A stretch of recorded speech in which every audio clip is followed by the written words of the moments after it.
ਸ਼੍ਰੀ ਅਕਾਲ ਜੀ। Canada news bulletin ਦੇਖ ਰਹੇ ਦਰਸ਼ਕਾਂ ਦਾ ਸਵਾਗਤ ਹੈ। ਮੈਂ ਹਾਂ ਸਿਮਰਨਜੀਤ ਕੌਰ ਗਿੱਲ। ਖਬਰਾਂ ਤੋਂ ਪਹਿਲਾਂ ਨਜ਼ਰ ਮਾਰ ਲੈਂਦੇ ਹਾਂ ਮੁੱਖ ਹੈਡਲਾਈਨਸ ਤੇ। ਸਿਹਤ ਮੰਤਰੀ ਮਾਰਕ ਹੋਲੈਂਡ ਨੇ ਕੀਤੀ ਅਹਿਮ ਘੋਸ਼ਣਾ, ਨਰਸਾਂ ਨੂੰ ਦਰਪੇਸ਼ ਆ ਰਹੀਆਂ ਦਿੱਕਤਾਂ ਦਾ ਕੱਢਿਆ ਹੱਲ। ਕੈਨੇਡਾ ਵਿੱਚ ਹੌਲੀ-ਹੌਲੀ ਫੈਲ ਰਹੀ ਹੈ ਖਸਰੇ ਦੀ ਬਿਮਾਰੀ, ਸਿਹਤ ਮੰਤਰੀ ਨੇ ਦੱਸਿਆ ਚਿੰਤਾਜਨਕ ਮਾਮਲਾ। ਅਲਬਰਟਾ ਨੇ ਬਜਟ 2024 ਕੀਤਾ ਪੇਸ਼, ਸੰਭਾਵੀ ਹੜ੍ਹਾਂ ਤੇ ਸੋਕੇ ਤੋਂ ਕਮਜ਼ੋਰ ਭਾਈਚਾਰਿਆਂ ਦੀ ਰੱਖਿਆ ਲਈ ਬਣਾਇਆ ਪ੍ਰੋਗਰਾਮ। ਦ ਬੋਡੀ ਸ਼ਾਪ ਕੈਨੇਡਾ ਦੇ 33 ਸਟੋਰ ਹੋਏ ਬੰਦ, 200 ਦੇ ਕਰੀਬ ਕਾਮਿਆਂ ਨੇ ਗਵਾਈ ਨੌਕਰੀ। ਤੇ ਹੁਣ ਖਬਰਾਂ ਵਿਸਥਾਰ ਨਾਲ। ਕੈਨੇਡਾ ਵਿੱਚ ਨਰਸਾਂ ਨੂੰ ਦਰਪੇਸ਼ ਆ ਰਹੀਆਂ ਦਿੱਕਤਾਂ ਦੇ ਮੱਦੇਨਜ਼ਰ ਮਿਸਿਸਾਗਾ ਦੇ ਵਿੱਚ ਫੈਡਰਲ ਸਿਹਤ ਮੰਤਰੀ ਮਾਰਕ ਹੋਲੈਂਡ ਨੇ ਇੱਕ ਅਹਿਮ ਘੋਸ਼ਣਾ ਕਰ ਦਿੱਤੀ ਹੈ। ਸਿਹਤ ਮੰਤਰੀ ਨੇ ਇੱਕ ਨਵੀਂ ਟੂਲ ਕਿਟ ਜਾਰੀ ਕਰਨ ਦੀ ਘੋਸ਼ਣਾ ਕਰਨ ਲਈ ਇੱਕ ਨਿਊਜ਼ ਕਾਨਫਰੰਸ ਕੀਤੀ, ਜਿਸ ਦਾ ਉਦੇਸ਼ ਨਰਸਾਂ ਦੇ ਕੰਮਕਾਜੀ ਜੀਵਨ ਵਿੱਚ ਸੁਧਾਰ ਕਰਨਾ ਹੈ ਤੇ ਪੂਰੇ ਕੈਨੇਡਾ ਵਿੱਚ ਨਰਸਾਂ ਨੂੰ ਆਪਣੇ ਪੇਸ਼ੇ ਵਿੱਚ ਬਰਕਰਾਰ ਰੱਖਣ ਨੂੰ ਉਤਸ਼ਾਹਿਤ ਕਰਨਾ ਹੈ। ਨਰਸਾਂ ਕੈਨੇਡਾ ਦੀ ਸਿਹਤ ਸੰਭਾਲ ਪ੍ਰਣਾਲੀ ਲਈ ਮਹੱਤਵਪੂਰਨ ਨੇ। ਹਾਲਾਂਕਿ ਨਰਸਾਂ ਵਰਤਮਾਨ ਵਿੱਚ ਵਧੇ ਹੋਏ ਕੰਮ ਦੇ ਬੋਝ, ਬਰਨਆਊਟ ਦੀ ਉੱਚ ਦਰ, ਤਣਾਅ, ਚਿੰਤਾ ਅਤੇ ਉਦਾਸੀ ਦੇ ਨਾਲ-ਨਾਲ ਦੁਰਵਿਵਹਾਰ ਦਾ ਸਾਹਮਣਾ ਕਰ ਰਹੀਆਂ ਨੇ। ਇਹ ਸਭ ਸਮੱਸਿਆਵਾਂ ਦੇ ਵਿਚਾਲੇ ਕੈਨੇਡਾ ਨਰਸਾਂ ਨੂੰ ਬਰਕਰਾਰ ਰੱਖਣ ਅਤੇ ਸਹਾਇਤਾ ਕਰਨ ਲਈ ਇੱਕ ਸਰੋਤ ਸ਼ੁਰੂ ਕਰ ਰਿਹਾ ਹੈ। ਸਿਹਤ ਮੰਤਰੀ ਮਾਰਕ ਹੋਲੈਂਡ ਨੇ ਬੀਤੇ ਦਿਨੀ ਘੋਸ਼ਣਾ ਕੀਤੀ ਕਿ ਇੱਕ ਨਵੀਂ ਨਰਸਿੰਗ ਰਿਟੈਂਸ਼ਨ ਟੂਲ ਕਿਟ ਦਾ ਉਦੇਸ਼ ਨਰਸਾਂ ਦੇ ਕੰਮਕਾਜੀ ਜੀਵਨ ਨੂੰ ਬਿਹਤਰ ਬਣਾਉਣ ਵਿੱਚ ਮਦਦ ਕਰਨਾ ਹੋਵੇਗਾ। But today we're talking about nursing, in particular around retention.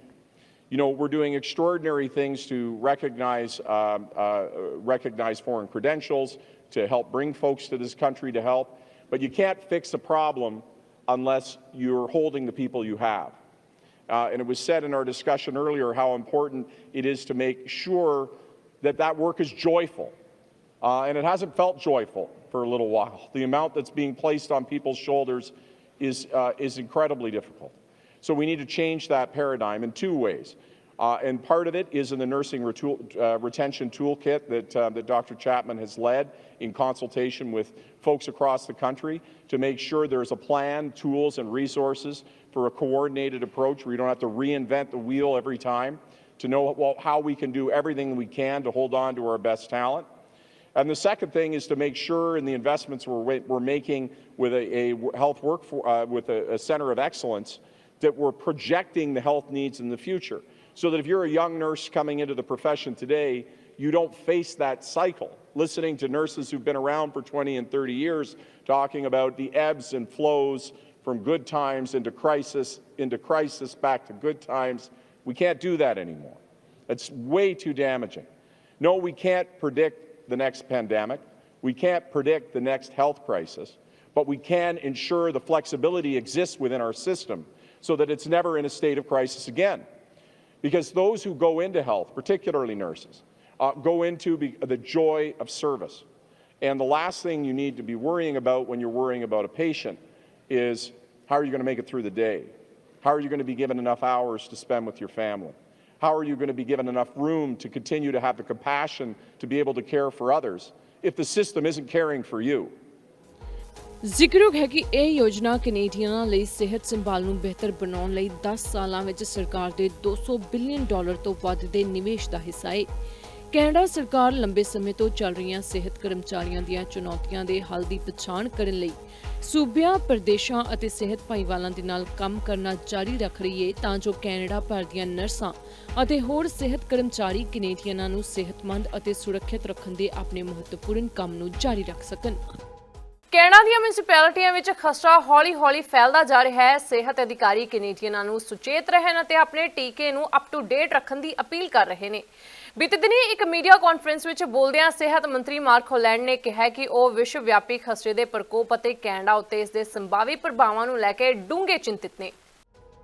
17 ਫਰਵਰੀ ਤੱਕ ਪਬਲਿਕ ਹੈਲਥ ਏਜੰਸੀ ਕੈਨੇਡਾ ਨੇ ਇਸ ਸਾਲ 6 ਘਰੇਲੂ ਖਸਰੇ ਦੇ ਕੇਸ ਦਰਜ ਕੀਤੇ ਸਨ।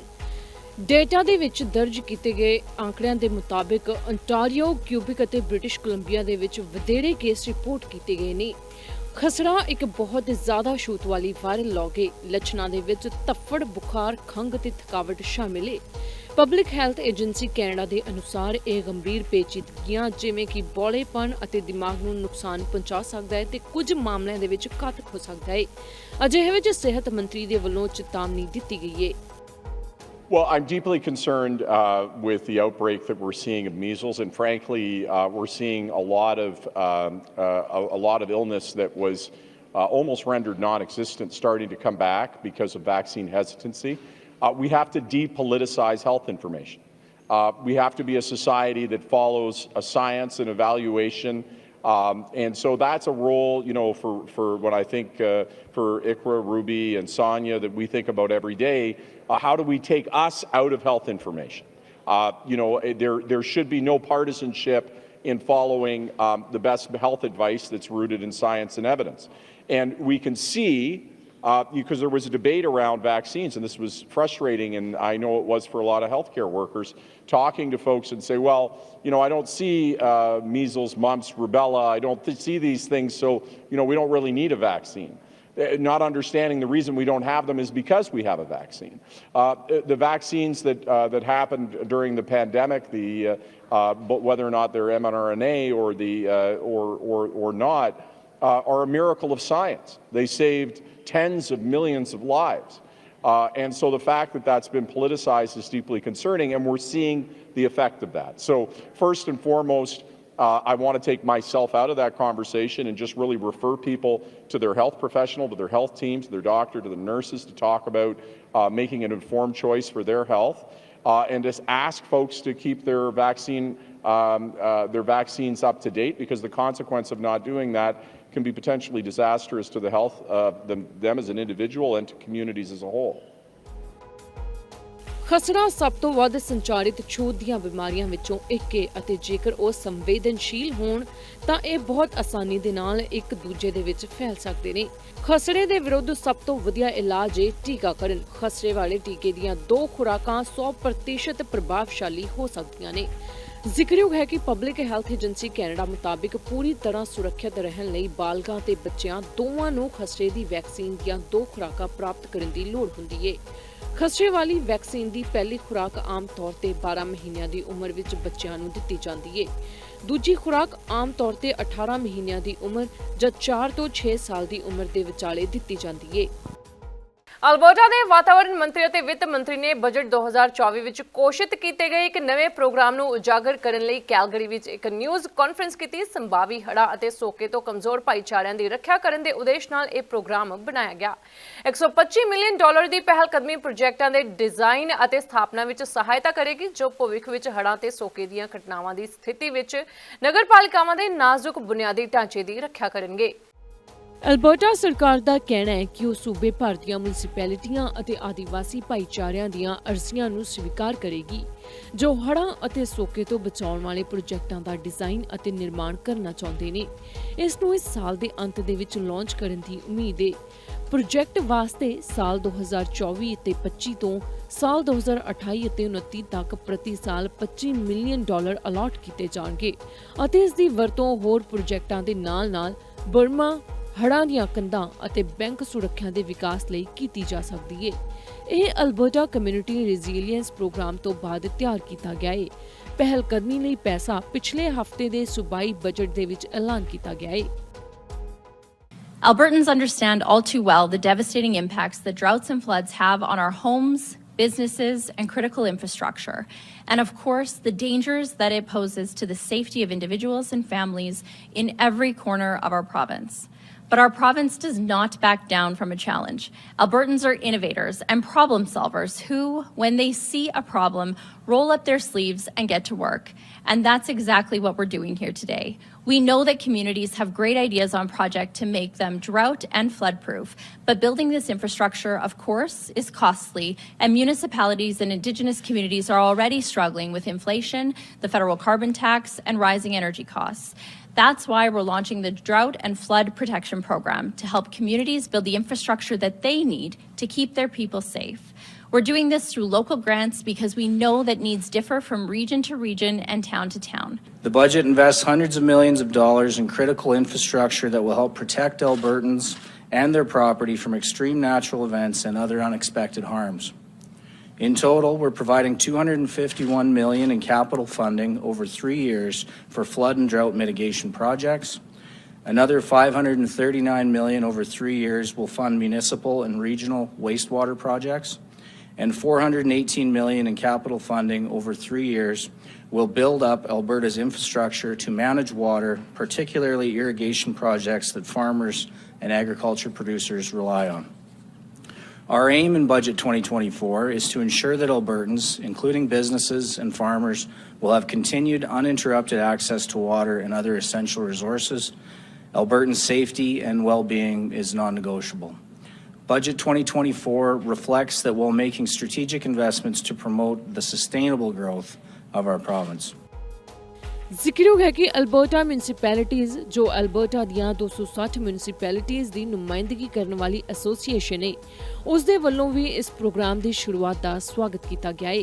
ਇਹ ਪ੍ਰੋਗਰਾਮ ਨਗਰਪਾਲਿਕਾਵਾਂ ਨੂੰ ਉਹਨਾਂ ਦੇ ਸਥਾਨਕ ਅਤੇ ਖੇਤਰੀ ਸੋਕੇ ਦੀ ਸਮੱਸਿਆ ਨਾਲ ਨਜਿੱਠਣ ਵਾਲੇ ਜਵਾਬਾਂ ਨੂੰ ਹੋਰ ਮਜ਼ਬੂਤ ਕਰਨ ਲਈ ਲੋੜੀਂਦੇ ਸਮਰਥਨ ਵੀ ਪ੍ਰਦਾਨ ਕਰਦਾ ਹੈ। ਦ ਬੋਡੀ ਸ਼ਾਪ ਕੈਨੇਡਾ ਵੱਲੋਂ ਆਪਣੇ ਕੈਨੇਡਾ ਵਿੱਚ ਸਥਿਤ 33 ਸਟੋਰਾਂ ਨੂੰ ਬੰਦ ਕਰਨ ਦਾ ਐਲਾਨ ਕਰ ਦਿੱਤਾ ਗਿਆ ਹੈ, ਜਿਸ ਤੋਂ ਬਾਅਦ ਸਟੋਰਾਂ ਵਿੱਚ ਕੰਮ ਕਰਦੇ ਕਾਮਿਆਂ ਨੇ ਆਪਣੀਆਂ ਨੌਕਰੀਆਂ ਗਵਾ ਦਿੱਤੀਆਂ ਨੇ। ਲਗਭਗ 200 ਦੇ ਕਰੀਬ ਕਾਮਿਆਂ ਨੂੰ ਨੌਕਰੀਆਂ ਤੋਂ ਹਟਾ ਦਿੱਤਾ ਗਿਆ ਹੈ। ਇਸ ਦੇ ਨਾਲ ਹੀ ਸਟੋਰ ਨੇ ਆਪਣੇ ਆਨਲਾਈਨ ਵਿਕਰੀ ਵੀ ਬੰਦ ਕਰ ਦਿੱਤੀ ਹੈ। ਕਰਜ਼ਾ ਹੋਣ ਕਾਰਨ ਜਿੱਥੇ ਕੰਪਨੀ ਨੂੰ ਘਾਟਾ ਪਿਆ ਉੱਥੇ ਹੀ ਕਈ ਲੋਕਾਂ ਦਾ ਰੁਜ਼ਗਾਰ ਵੀ ਖੋਇਆ ਗਿਆ। ਬੋਡੀ ਸ਼ਾਪ ਕੈਨੇਡਾ ਲਿਮਟਿਡ ਕਰਜ਼ਦਾਰ ਸੁਰੱਖਿਆ ਦੀ ਮੰਗ ਕਰ ਰਿਹਾ ਹੈ ਅਤੇ ਆਪਣੇ 1/3 ਸਟੋਰਾਂ ਨੂੰ ਬੰਦ ਕਰ ਰਿਹਾ ਹੈ ਕਿਉਂਕਿ ਅਦਾਲਤ ਦੇ ਦਸਤਾਵੇਜ਼ਾਂ ਅਨੁਸਾਰ ਇਸ ਦੀ ਮੂਲ ਕੰਪਨੀ ਨੇ ਕੈਨੇਡੀਅਨ ਬ੍ਰਾਂਚ ਦੀ ਨਕਦੀ ਖੋਹ ਲਈ ਹੈ ਤੇ ਇਸ ਨੂੰ ਕਰਜ਼ੇ ਵਿੱਚ ਧੱਕ ਦਿੱਤਾ ਗਿਆ ਹੈ। ਕੈਨੇਡੀਅਨ ਆਰਮ ਦੇ ਮੁਖੀ ਜਾਰਡਨ ਸੈਰਲੇ ਵੱਲੋਂ ਪ੍ਰਕਾਸ਼ਿਤ ਕੰਪਨੀ ਦੇ ਅਦਾਲਤੀ ਮੋਨੀਟਰ ਦੁਆਰਾ ਇੱਕ ਹਲਫਨਾਮਾ ਇਹ ਦੱਸਦਾ ਹੈ ਕਿ ਕਿਵੇਂ ਰਿਟੇਲਰ ਨੂੰ ਮੁਸੀਬਤਾਂ ਦਾ ਸਾਹਮਣਾ ਕਰਨਾ ਪਿਆ, ਜਿਸ ਦੀ ਮੂਲ ਕੰਪਨੀ ਦ ਬੋਡੀ ਸ਼ਾਪ ਇੰਟਰਨੈਸ਼ਨਲ ਲਿਮਟਿਡ ਨੂੰ ਯੂਰੋਪੀਅਨ ਪ੍ਰਾਈਵੇਟ ਇਕੁਇਟੀ ਫਰਮ ਐਰੋਲੀਅਸ ਦੁਆਰਾ 355 ਮਿਲੀਅਨ ਕੈਨੇਡੀਅਨ ਡਾਲਰਾਂ ਵਿੱਚ ਖਰੀਦਿਆ ਗਿਆ ਸੀ। ਬੋਡੀ ਸ਼ਾਪ ਕੈਨੇਡਾ ਨੇ ਸ਼ੁੱਕਰਵਾਰ ਨੂੰ ਘੋਸ਼ਣਾ ਕੀਤੀ ਕਿ ਉਹ ਆਪਣੇ 105 ਸਟੋਰਾਂ ਵਿੱਚੋਂ 33 ਅਤੇ ਆਪਣੇ ਈ-ਕਮਰਸ ਸੰਚਾਲਨ ਨੂੰ ਬੰਦ ਕਰ ਦੇਵੇਗਾ ਕਿਉਂਕਿ ਇਹ ਦਿਵਾਲੀਆਪਨ ਅਤੇ ਦਿਵਾਲੀਆ ਐਕਟ ਦੇ ਤਹਿਤ ਆਪਣੇ ਆਪ ਨੂੰ ਪੁਨਰਗਠਨ ਕਰਨ ਦੀ ਕੋਸ਼ਿਸ਼ ਕਰ ਰਿਹਾ ਹੈ। ਇਹ ਖਬਰ ਇਸ ਦੀ ਮੂਲ ਕੰਪਨੀ ਦੁਆਰਾ ਬ੍ਰਿਟੇਨ ਵਿੱਚ ਕਰਜ਼ਦਾਰ ਸੁਰੱਖਿਆ ਲਈ ਦਾਇਰ ਕੀਤੇ ਜਾਣ ਤੋਂ ਕੁਝ ਹਫ਼ਤੇ ਬਾਅਦ ਦਿੱਤੀ ਗਈ ਹੈ। ਅਦਾਲਤੀ ਦਸਤਾਵੇਜ਼ਾਂ ਅਨੁਸਾਰ ਫਾਈਲਿੰਗ ਕੀਤੇ ਜਾਣ ਤੋਂ ਪਹਿਲਾਂ ਕੈਨੇਡੀਅਨ ਬ੍ਰਾਂਚ ਕੋਲ 784 ਕਰਮਚਾਰੀ ਸਨ ਤੇ ਮਾਰਚ ਦੇ ਅੰਤ ਤੱਕ ਲਗਭਗ 200 ਕਰਮਚਾਰੀਆਂ ਨੂੰ ਨੌਕਰੀ ਤੋਂ ਕੱਢ ਦਿੱਤਾ ਜਾਵੇਗਾ। ਦਸਤਾਵੇਜ਼ਾਂ ਤੋਂ ਪਤਾ ਲੱਗਦਾ ਹੈ ਕਿ 20 ਮੁੱਖ ਦਫ਼ਤਰ ਦੇ ਕਰਮਚਾਰੀਆਂ ਅਤੇ 2 ਠੇਕੇਦਾਰਾਂ ਨੇ ਸ਼ੁੱਕਰਵਾਰ ਨੂੰ ਆਪਣੀਆਂ ਨੌਕਰੀਆਂ ਖੁਦ ਖਤਮ ਕਰ ਦਿੱਤੀਆਂ। ਬੋਡੀ ਸ਼ਾਪ ਇੰਟਰਨੈਸ਼ਨਲ ਨੇ 13 ਫਰਵਰੀ ਨੂੰ ਯੂਕੇ ਵਿੱਚ ਪ੍ਰਸ਼ਾਸਨ ਲਈ ਦਾਇਰ ਕੀਤਾ। ਪ੍ਰਸ਼ਾਸਨ ਇੱਕ ਕਾਨੂੰਨੀ ਪ੍ਰਕਿਰਿਆ ਹੈ ਜੋ ਕੰਪਨੀਆਂ ਨੂੰ ਉਹਨਾਂ ਦੇ ਸਾਰੇ ਕਰਜ਼ਿਆਂ ਦਾ ਭੁਗਤਾਨ ਕੀਤੇ ਬਿਨਾਂ ਪੁਨਰਗਠਨ ਜਾਂ ਬੰਦ ਕਰਨ ਦੀ ਆਗਿਆ ਦਿੰਦੀ ਹੈ। ਬੀਤੇ ਦਿਨੀ Ontario superior court of justice ਨੇ ਕੰਪਨੀ ਦੇ ਸਪਲਾਇਰਾਂ ਲਈ ਰਿਟੇਲਰ ਨੂੰ ਚੀਜ਼ਾਂ ਅਤੇ ਸੇਵਾਵਾਂ ਪ੍ਰਦਾਨ ਕਰਨਾ ਜਾਰੀ ਰੱਖਣ ਦੀ ਲੋੜ ਸਮੇਤ ਉਪਾਅ ਮਨਜ਼ੂਰ ਕੀਤੇ, ਜਦਕਿ ਇਸ ਸਟੋਰਾਂ ਨੂੰ ਗਿਫਟ ਕਾਰਡਾਂ ਅਤੇ ਰਿਟਰਨਾਂ ਨੂੰ ਸਵੀਕਾਰ ਕਰਨਾ ਬੰਦ ਕਰਨ ਲਈ ਪੁਨਰਗਠਨ ਦੀ ਇਜਾਜ਼ਤ ਦਿੰਦਾ ਹੈ। ਜ਼ਿਕਰਯੋਗ ਹੈ ਕਿ ਬੋਡੀ ਸ਼ਾਪ ਯੂਐਸ ਨੇ ਘੋਸ਼ਣਾ ਕੀਤੀ ਹੈ ਕਿ ਇਹ ਸ਼ੁੱਕਰਵਾਰ ਨੂੰ ਕੰਮ ਬੰਦ ਕਰ ਦੇਵੇਗਾ। ਕੰਪਨੀ ਨੇ ਆਪਣੇ ਥੋਕ ਗਾਹਕਾਂ ਜਿਵੇਂ ਕਿ ਸ਼ਾਪਰਸ ਡਰੱਗ ਮਾਰਕੀਟ ਅਤੇ Amazon.ca ਨੂੰ ਭੇਜਣ ਵਾਲੀਆਂ ਸ਼ਿਪਮੈਂਟਸ ਦੀ ਸਮਰੱਥਾ ਵੀ ਗਵਾ ਦਿੱਤੀ ਹੈ। ਦੱਸਿਆ ਜਾਂਦਾ ਹੈ ਕਿ ਕੰਪਨੀ ਨੂੰ ਬਹੁਤ ਘਾਟਾ ਪਿਆ ਹੈ। ਇਸ ਦੇ ਨਾਲ ਹੀ ਕੰਪਨੀ ਵਿੱਚ ਕੰਮ ਕਰ ਰਹੇ ਕੈਨੇਡੀਅਨ ਦੀ ਨੌਕਰੀ ਵੀ ਚਲੀ ਗਈ ਹੈ, ਜਿਸ ਦੇ ਕਾਰਨ ਉਹਨਾਂ ਨੂੰ ਵੀ ਦਿੱਕਤਾਂ ਪਰੇਸ਼ਾਨੀਆਂ ਦਾ ਸਾਹਮਣਾ ਕਰਨਾ ਪੈ ਰਿਹਾ ਹੈ।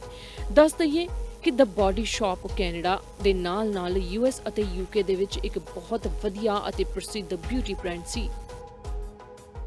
ਭਾਰਤੀ ਵਿਦਿਆਰਥੀਆਂ ਵਿੱਚ ਬੀਤੇ ਸਾਲ ਦੌਰਾਨ ਕੈਨੇਡਾ ਜਾਣ ਦਾ ਰੁਝਾਨ ਘਟਦਾ ਵਿਖਾਈ ਦਿੱਤਾ ਹੈ। ਕੈਨੇਡਾ ਦੀ ਵਧਦੀ ਮਹਿੰਗਾਈ ਅਤੇ ਘਰਾਂ ਦੀ ਘਾਟ ਨੇ ਵਿਦਿਆਰਥੀਆਂ ਦਾ ਲੱਕ ਤੋੜ ਦਿੱਤਾ ਹੈ, ਜਿਸ ਕਾਰਨ ਵਿਦਿਆਰਥੀਆਂ ਦੀ ਦਿਲਚਸਪੀ ਕੈਨੇਡਾ ਵਿੱਚ ਘਟ ਰਹੀ ਹੈ। ਹਰ ਸਾਲ ਕੈਨੇਡਾ ਜਾਣ ਵਾਲਿਆਂ ਦੀ ਗਿਣਤੀ ਵਿੱਚ ਵਾਧਾ ਹੋ ਰਿਹਾ ਸੀ, ਪਰ ਬੀਤੇ ਸਾਲ ਸਟੱਡੀ ਪਰਮਿਟ ਤੇ ਜਾਣ ਵਾਲੇ ਵਿਦਿਆਰਥੀਆਂ ਵਿੱਚ ਗਿਰਾਵਟ ਵੇਖਣ ਨੂੰ ਮਿਲੀ।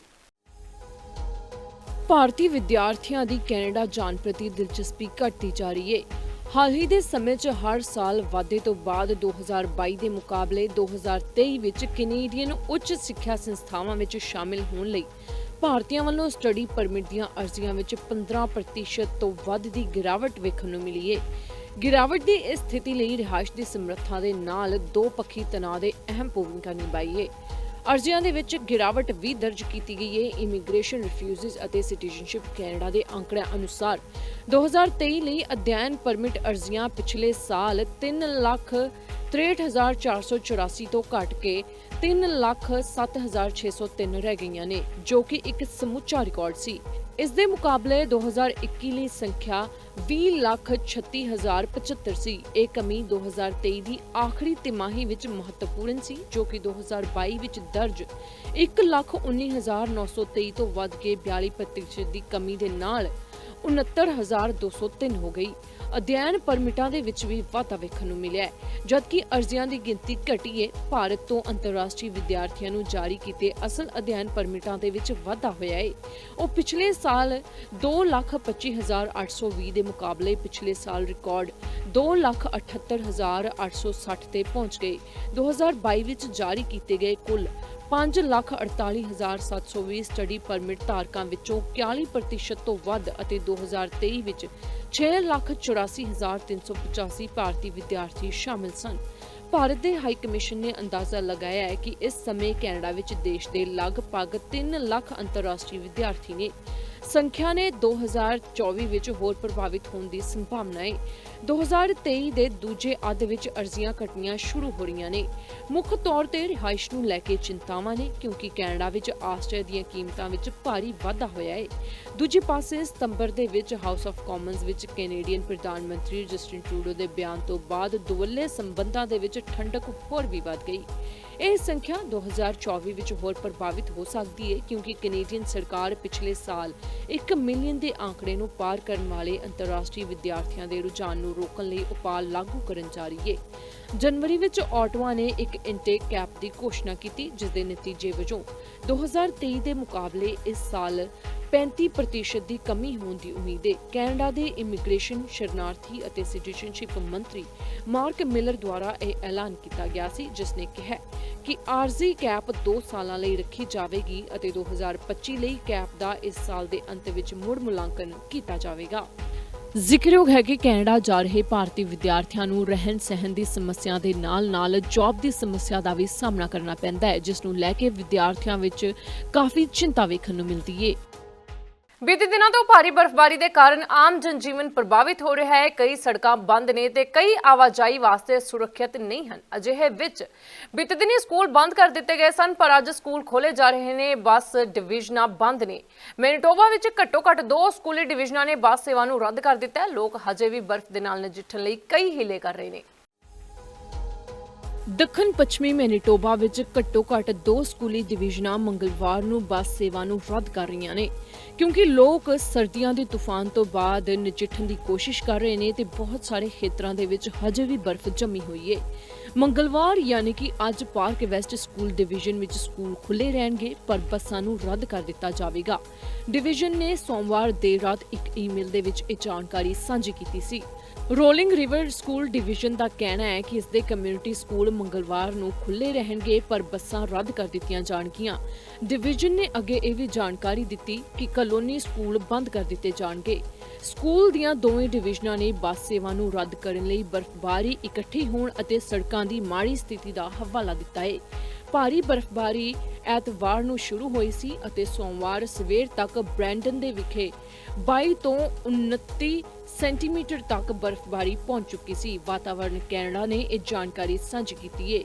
ਦੱਖਣ ਪੱਛਮੀ ਮੈਨੀਟੋਬਾ ਵਿੱਚ ਹੋਰ ਕੁੱਲ 21 ਤੋਂ 25 ਸੈਂਟੀਮੀਟਰ ਤੱਕ ਬਰਫ਼ਬਾਰੀ ਹੋਈ। ਮੌਸਮ ਏਜੰਸੀ ਦੇ ਅਨੁਸਾਰ ਵਿਨੀਪੈਗ ਸਮੇਤ ਰੈੱਡ ਰਿਵਰ ਵੈਲੀ ਖੇਤਰ ਵਿੱਚ ਕੁੱਲ 5 ਤੋਂ 12 ਸੈਂਟੀਮੀਟਰ ਤੱਕ ਬਰਫ਼ ਵੇਖਣ ਨੂੰ ਮਿਲੀ। ਐਨਵਾਇਰਨਮੈਂਟ ਕੈਨੇਡਾ ਦਾ ਕਹਿਣਾ ਹੈ ਕਿ ਸੋਮਵਾਰ ਸ਼ਾਮ ਤੱਕ ਮੱਧ ਮੈਨੀਟੋਬਾ ਦੇ ਬਹੁਤੇ ਹਿੱਸੇ ਵਿੱਚ ਬਰਫ਼ਬਾਰੀ ਦੀ ਚੇਤਾਵਨੀ ਜਾਰੀ ਹੈ। ਪੂਰਵ ਅਨੁਮਾਨ ਅਨੁਸਾਰ ਤੇਜ਼ ਹਵਾਵਾਂ ਅਤੇ ਬਰਫ਼ਬਾਰੀ ਦੀ ਮਾਤਰਾ 10 ਤੋਂ 15 ਸੈਂਟੀਮੀਟਰ ਤੱਕ ਹੈ। ਸੋਮਵਾਰ ਸ਼ਾਮ ਤੋਂ ਮੰਗਲਵਾਰ ਤੱਕ ਬਰਫ਼ਬਾਰੀ ਘੱਟ ਹੋਣ ਦੀ ਉਮੀਦ ਹੈ। ਜਾਣਕਾਰੀ ਦੇ ਮੁਤਾਬਿਕ ਇਸ ਬਰਫ਼ਬਾਰੀ ਦੇ ਕਾਰਨ ਲੋਕਾਂ ਦੀ ਨਿੱਜੀ ਜ਼ਿੰਦਗੀ ਦੇ ਉੱਤੇ ਵੀ ਕਾਫੀ ਅਸਰ ਪਿਆ ਹੈ। ਲੋਕਾਂ ਨੂੰ ਸਫ਼ਰ ਕਰਨ ਦੇ ਵਿੱਚ ਵੀ ਬਹੁਤ ਦਿੱਕਤਾਂ ਦਾ ਸਾਹਮਣਾ ਕਰਨਾ ਪਿਆ। ਡਰਾਈਵਿੰਗ ਕਰਦੇ ਹੋਏ ਲੋਕ ਕੰਬ ਰਹੇ ਸਨ। ਸੜਕਾਂ ਤੇ ਬਰਫ਼ ਜੰਮੀ ਹੋਈ ਸੀ, ਜਿਸ ਕਾਰਨ ਡਰਾਈਵਰਾਂ ਨੂੰ ਇਹਤਿਆਤ ਦੇ ਨਾਲ ਵਾਹਨ ਚਲਾਉਣ ਦੀ ਚੇਤਾਵਨੀ ਵੀ ਦਿੱਤੀ ਗਈ ਸੀ। ਇਸ ਤੋਂ ਇਲਾਵਾ ਕਈ ਫਲਾਈਟਾਂ ਵੀ ਰੱਦ ਕਰ ਦਿੱਤੀਆਂ ਗਈਆਂ ਸਨ ਤੇ ਕਈ ਫਲਾਈਟਾਂ ਉੱਡਣ ਵਿੱਚ ਦੇਰੀ ਦਿਖਾਈ ਗਈ ਸੀ। ਇਹ ਵੀ ਦੱਸਿਆ ਗਿਆ ਸੀ ਕਿ ਯਾਤਰੀ ਸਫ਼ਰ ਕਰਨ ਤੋਂ ਪਹਿਲਾਂ ਚੰਗੀ ਤਰ੍ਹਾਂ ਮੌਸਮ ਦੀ ਸਥਿਤੀ ਜਾਣ ਲੈਣ ਤੇ ਜਿਨ੍ਹਾਂ ਨੇ ਹਵਾਈ ਜਹਾਜ਼ ਵਿੱਚ ਸਫ਼ਰ ਕਰਨਾ ਹੈ ਉਹ ਇੱਕ ਵਾਰ ਆਪਣੀ ਫਲਾਈਟ ਦਾ ਟਾਈਮ ਵੀ ਜ਼ਰੂਰ ਚੈੱਕ ਕਰ ਲੈਣ। ਅਜਿਹੇ ਦੇ ਵਿੱਚ ਇੱਕ ਵਾਰ ਫਿਰ ਤੋਂ ਮੰਗਲਵਾਰ ਦੇ ਸਕੂਲ ਤਾਂ ਖੋਲ੍ਹੇ ਗਏ ਨੇ, ਪਰ ਬੱਸਾਂ ਹਜੇ ਵੀ ਆਵਾਜਾਈ ਦੇ ਵਾਸਤੇ ਬੰਦ ਕੀਤੀਆਂ ਗਈਆਂ ਨੇ। ਮਾਪਿਆਂ ਲਈ ਇੱਕ ਅਹਿਮ ਜਾਣਕਾਰੀ ਸਾਹਮਣੇ ਆਈ ਹੈ। ਦਰਅਸਲ ਇਹ ਖਬਰ ਉਹਨਾਂ ਮਾਪਿਆਂ ਲਈ ਹੈ ਜਿਨ੍ਹਾਂ ਦੇ ਬੱਚੇ ਚਾਈਲਡ ਕੇਅਰ ਵਿੱਚ ਨੇ ਜਾਂ ਜੋ ਆਪਣੇ ਬੱਚਿਆਂ ਲਈ ਲਾਇਸੈਂਸਡ ਚਾਈਲਡ ਕੇਅਰ ਦੀ ਭਾਲ ਕਰ ਰਹੇ ਨੇ। ਹੁਣ ਵੈਲਿੰਗਟਨ ਕਾਉਂਟੀ ਨਵਾਂ ਵੇਟਿੰਗ ਲਿਸਟ ਸੌਫਟਵੇਅਰ ਲਾਂਚ ਕਰ ਰਹੀ ਹੈ, ਜਿਸ ਦੇ ਰਾਹੀਂ ਮਾਪੇ ਆਸਾਨੀ ਨਾਲ ਲਾਇਸੈਂਸਡ ਚਾਈਲਡ ਕੇਅਰ ਲੱਭ ਸਕਦੇ ਨੇ ਤੇ ਨਾਲ ਹੀ ਆਸਾਨੀ ਨਾਲ ਅਰਜ਼ੀ ਦੇ ਸਕਦੇ ਨੇ। ਵੈਲਿੰਗਟਨ ਕਾਉਂਟੀ ਨਵਾਂ ਵੇਟਿੰਗ ਲਿਸਟ ਸੌਫਟਵੇਅਰ ਲਾਂਚ ਕਰ ਰਹੀ ਹੈ, ਜਿਸ ਦਾ ਉਦੇਸ਼ ਪਰਿਵਾਰ ਨੂੰ ਲਾਇਸੈਂਸਸ਼ੁਦਾ ਚਾਈਲਡ ਕੇਅਰ ਲਈ ਲੱਭਣ ਅਤੇ ਅਰਜ਼ੀ ਦੇਣ ਦੇ ਤਰੀਕੇ ਨੂੰ ਸਰਲ ਬਣਾਉਣਾ ਹੈ। Wellington Gulf child care application ਅਤੇ ਵੇਟ ਲਿਸਟ ਸੌਫਟਵੇਅਰ ਦੀ ਵਰਤੋਂ ਕਰਦੇ ਹੋਏ ਅਪ੍ਰੈਲ 2024 ਵਿੱਚ ਸ਼ੁਰੂ ਹੋਵੇਗੀ। ਕਾਉਂਟੀ ਦੇ ਚਿਲਡਰਨਜ਼ ਅਰਲੀ ਈਅਰਸ ਦੀ ਡਾਇਰੈਕਟਰ ਨੇ ਕਿਹਾ ਕਿ ਅਸੀਂ ਜਾਣਦੇ ਹਾਂ ਕਿ ਚਾਈਲਡ ਕੇਅਰ ਦੀ ਭਾਲ ਕਰਨਾ ਪਰਿਵਾਰਾਂ ਲਈ ਇੱਕ ਵੱਡੀ ਚੁਣੌਤੀ ਹੈ। ਉਹਨਾਂ ਇਹ ਵੀ ਕਿਹਾ ਕਿ ਨਵੀਂ ਪ੍ਰਣਾਲੀ ਸਿਰਫ ਇੱਕ ਆਮ ਪੂਲ ਨਹੀਂ ਹੈ ਅਤੇ ਪਰਿਵਾਰ ਉਹਨਾਂ ਖਾਸ ਪ੍ਰੋਗਰਾਮਾਂ ਲਈ ਅਰਜ਼ੀ ਦੇਣ ਦੇ ਯੋਗ ਹੋਣਗੇ ਜੋ ਉਹਨਾਂ ਲਈ ਸਭ ਤੋਂ ਸੁਵਿਧਾਜਨਕ ਹੋ ਸਕਦੇ ਨੇ। ਉਹ ਹਜੇ ਵੀ ਇਸ ਗੱਲ ਤੇ ਪੂਰਾ ਨਿਯੰਤਰਣ ਰੱਖਦੇ ਨੇ ਕਿ ਉਹ ਕਿੱਥੇ ਰਜਿਸਟਰ ਕਰਨ ਜਾ ਰਹੇ ਨੇ। ਕਾਉਂਟੀ ਦਾ ਦਾਅਵਾ ਹੈ ਕਿ ਨਵੀਂ ਪ੍ਰਣਾਲੀ ਵਿੱਚ ਖੇਤਰ ਵਿੱਚ ਪਰਿਵਾਰਾਂ ਦੀਆਂ ਲੋੜਾਂ ਨੂੰ ਪੂਰਾ ਕਰਨ ਲਈ ਤਿਆਰ ਕੀਤੀਆਂ ਗਈਆਂ ਕਈ ਵਿਸ਼ੇਸ਼ਤਾਵਾਂ ਸ਼ਾਮਿਲ ਹੋਣਗੀਆਂ। ਕਾਉਂਟੀ ਦੇ ਵਾਰਡਨ ਨੇ ਇੱਕ ਨਿਊਜ਼ ਰਿਲੀਜ਼ ਦੇ ਵਿੱਚ ਜਾਣਕਾਰੀ ਦਿੱਤੀ ਕਿ ਕੇਂਦਰੀਕ੍ਰਿਤ ਐਪਲੀਕੇਸ਼ਨ ਅਤੇ ਵੇਟਿੰਗ ਲਿਸਟ ਲਾਂਚ ਕਰਨ ਨਾਲ ਪਰਿਵਾਰਾਂ ਲਈ ਉਹਨਾਂ ਲਈ ਉਪਲਬਧ ਗੁਣਵੱਤਾ ਵਾਲੇ ਲਾਇਸੈਂਸਸ਼ੁਦਾ ਚਾਈਲਡ ਕੇਅਰ ਵਿਕਲਪਾਂ ਨੂੰ ਨੈਵੀਗੇਟ ਕਰਨਾ ਕਾਫੀ ਆਸਾਨ ਹੋ ਜਾਵੇਗਾ, ਜਿਸ ਨਾਲ ਬੱਚਿਆਂ ਨੂੰ ਜੀਵਨ ਵਿੱਚ ਸਭ ਤੋਂ ਵਧੀਆ ਸ਼ੁਰੂਆਤ ਕਰਨ ਵਿੱਚ ਮਦਦ ਮਿਲੇਗੀ।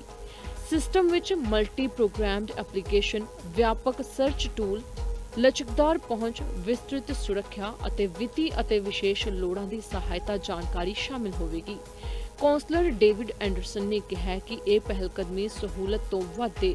ਇਹ ਸਾਰੇ ਪਰਿਵਾਰਾਂ ਲਈ ਬਾਲ ਦੇਖਭਾਲ ਲਈ ਬਰਾਬਰ ਪਹੁੰਚ ਬਣਾਉਣ ਬਾਰੇ ਹੈ। ਭਾਈਚਾਰੇ ਵਿੱਚ ਪਾੜੇ ਨੂੰ ਪੂਰਾ ਕਰਨ ਲਈ ਤਕਨਾਲੋਜੀ ਦਾ ਲਾਭ ਉਠਾਉਣਾ ਵੀ ਇਸ ਦੇ ਵਿੱਚ ਸ਼ਾਮਿਲ ਹੈ।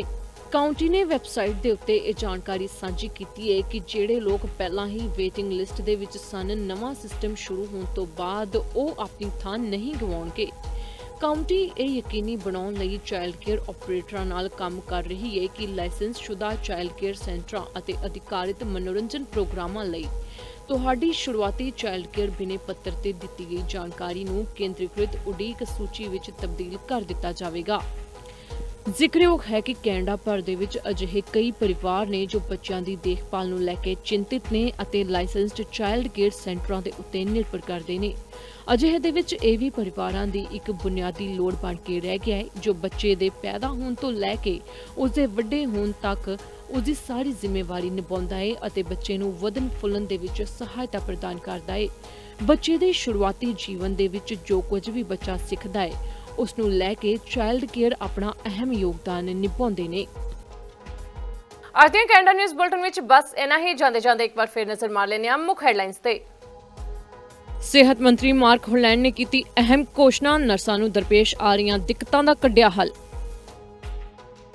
ਕੈਨੇਡਾ ਵਿੱਚ ਹੌਲੀ-ਹੌਲੀ ਫੈਲ ਰਹੀ ਹੈ ਖਸਰੇ ਦੀ ਬਿਮਾਰੀ, ਸਿਹਤ ਮੰਤਰੀ ਨੇ ਦੱਸਿਆ ਚਿੰਤਾਜਨਕ ਮਾਮਲਾ। ਐਲਬਰਟਾ ਨੇ ਬਜਟ 2024 ਕੀਤਾ ਪੇਸ਼, ਸੰਭਾਵੀ ਹੜ੍ਹਾਂ ਤੇ ਸੋਕੇ ਤੋਂ ਕਮਜ਼ੋਰ ਭਾਈਚਾਰਿਆਂ ਦੀ ਰੱਖਿਆ ਲਈ ਬਣਾਇਆ ਪ੍ਰੋਗਰਾਮ। ਦ ਬੋਡੀ ਸ਼ਾਪ ਕੈਨੇਡਾ ਦੇ 33 ਸਟੋਰ ਹੋਏ ਬੰਦ, 200 ਦੇ ਕਰੀਬ ਕਾਮਿਆਂ ਨੇ ਗਵਾਈ ਨੌਕਰੀ। ਇਸ ਨਾਲ ਹੀ ਮੈਨੂੰ ਦਿਓ ਇਜਾਜ਼ਤ, ਕੱਲ ਫਿਰ ਮਿਲਾਂਗੇ ਨਵੀਆਂ ਤੇ ਤਾਜ਼ਾ ਖਬਰਾਂ ਦੇ ਨਾਲ। ਧੰਨਵਾਦ।